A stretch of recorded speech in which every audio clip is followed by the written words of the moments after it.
Hello people, and welcome back to the channel.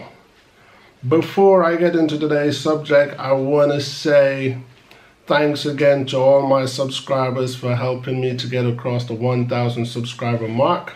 I want to give a special thank you to the 6 subscribers who participated in my raffle, and I want to congratulate the 2 winners.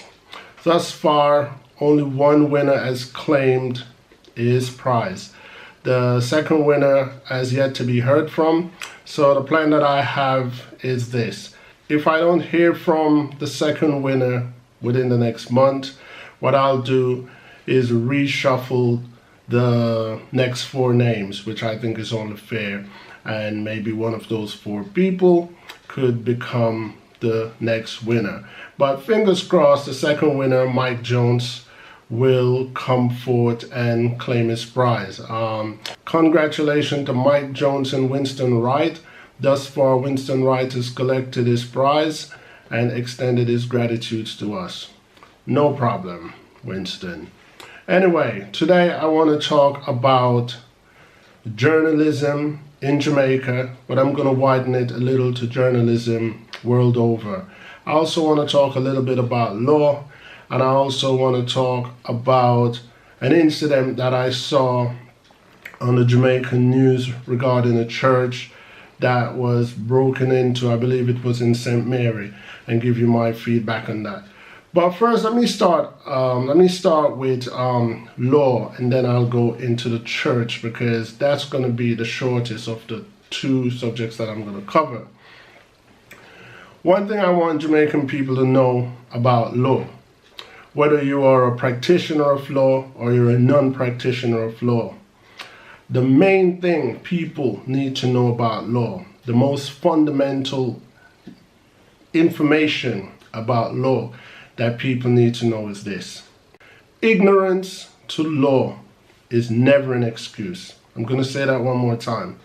This is Legal Studies 101. It doesn't matter what kind of law.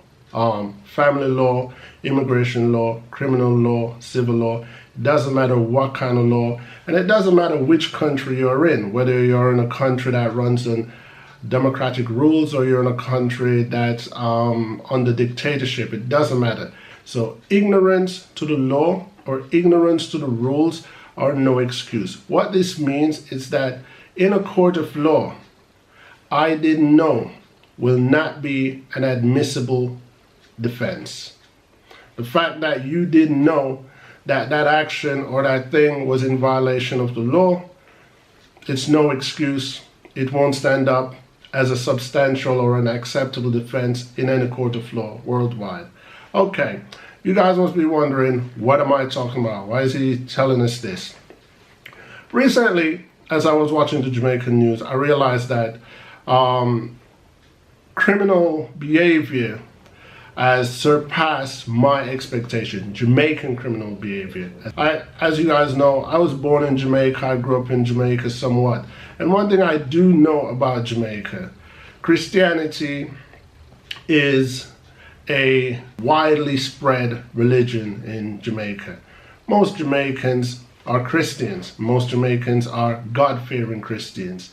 Even the non-attending church goers have some fear of God in them. So usually breaking into a church is something that is off limits. You know, it's one of those things that does happen. I'm not saying it doesn't happen, it does happen, but when it do happen, it's very rare cases. So according to the news that I was watching, somewhere in St. Mary, a church was broken into, and they took the windows and they took the door and they took some other few things. And I thought, this is beyond shameful. This is beyond disgrace, you know. But here's the thing, when it comes to violence in Jamaica and crime in Jamaica, one of the safe haven or one of the people that we look to or we tend to turn to for advice or what should we do in a case like this is the church. There are certain people that promote crime, and we expect these people to be of no real morals, no real belief in God, no real fear of God, not so much embracing religion or the Bible or what the Bible asks Christians or churchgoers to do. I was surprised that, no, don't get me wrong, if I own a church and someone break into my church and stole my windows and my doors, I would be mad. I would be seriously mad.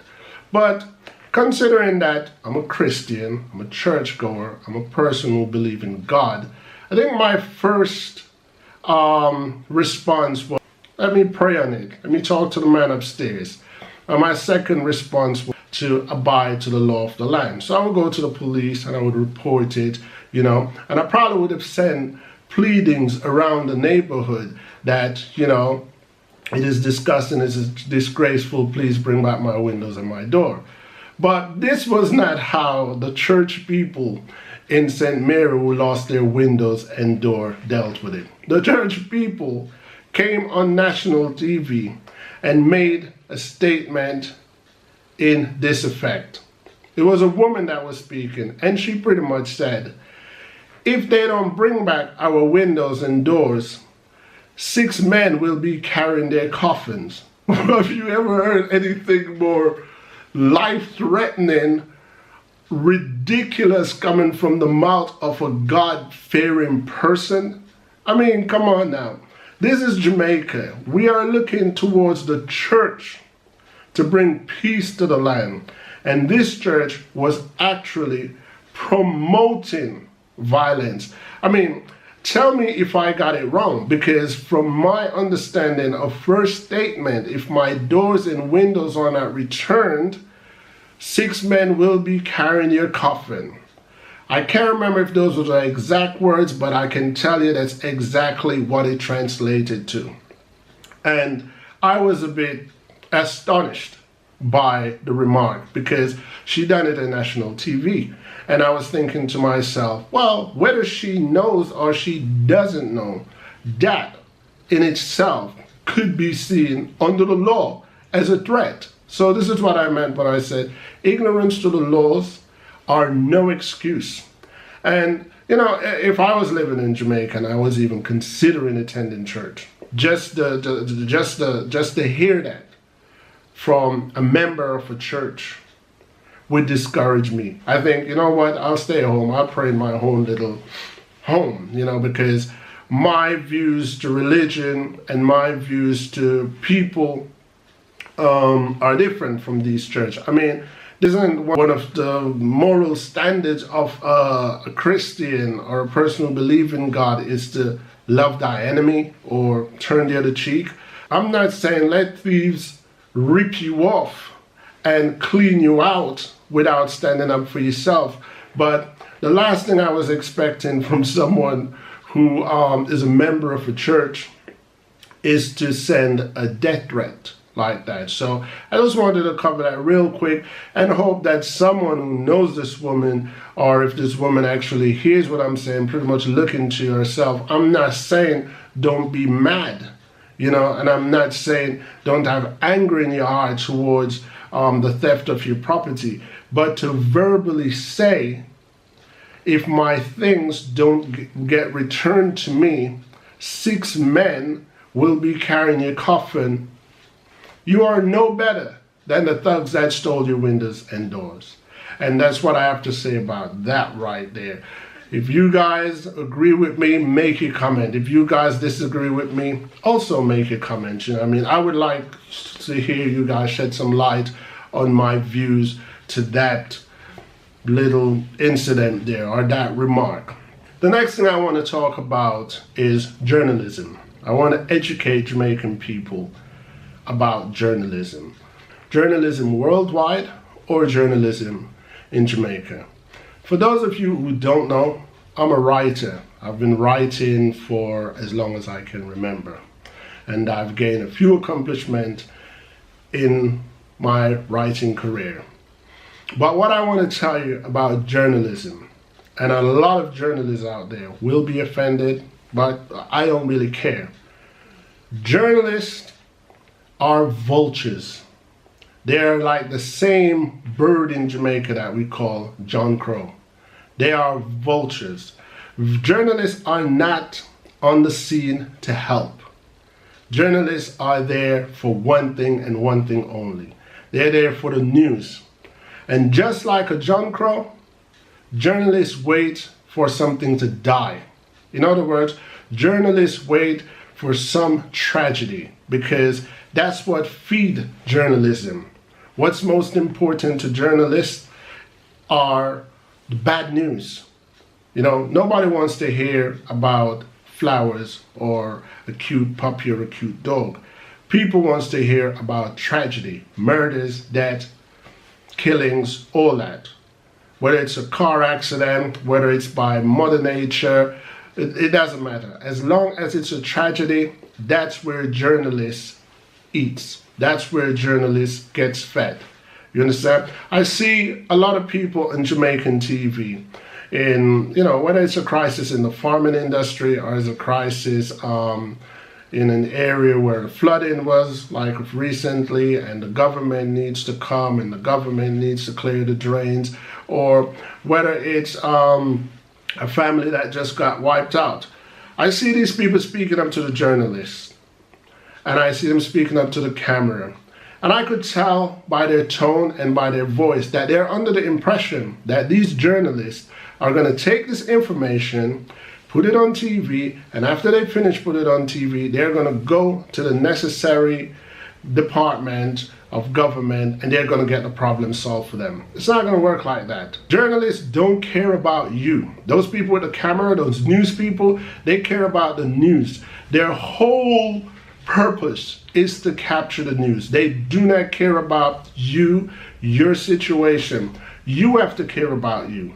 If, for example, there's a clogged drain in your area for the last 1 year and the government promised to come and clean it out and they didn't clean it out, when the journalist comes and start asking you about it, that's just news. That's just news. That's just entertainment for other Jamaicans and entertainment for people abroad. But it's you that have to get up, go down to the parish council's office or contact the necessary government office and make your claim, scream your claim. And unity is strength. One voice is not going to do it. I'm going to say to you guys once again, Jamaica is a democratic society. What this means is the people's voice can make a change. Petition, petition, petition. Right to the government department. You have to get the wheels of the justice system turning. So, you know, for those who were under the impression that I was on TV, or, you know, I spoke with the person at the radio station and my voice was aired and 1 million Jamaicans heard us, it's not going to make any change. Journalism, TV and radio, they're the entertainment business. They bring the news.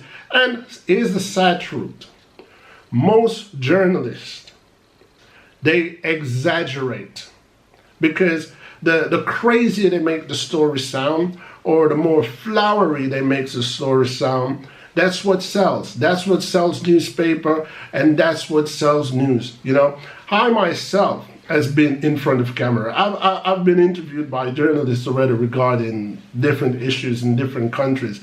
And my statements that I actually made in front of camera, by the time I got home to see myself on TV, it was edited and my whole conversation told a different story that I didn't say. But as far as the people that was watching the news, that's what he said.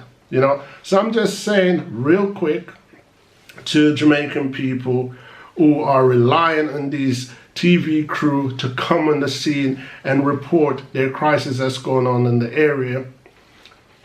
You are being a puppet on a string for journalists and their whole business. So wake up. You have to speak. You have to take action yourself. Journalists in Jamaica, journalists anywhere in the world, they're not doing anything. They're not doing anything personally for you.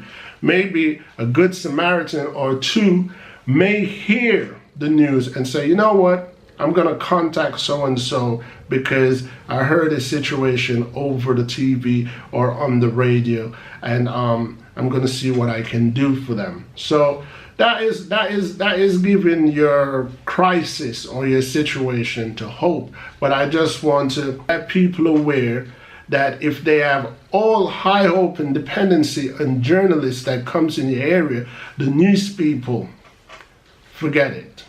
Anyway, today, that's all I really wanted to cover, just to add some more content to the channel. And yeah, once again, I want to give thanks to all my subscribers. And I ask that you guys continue to watch.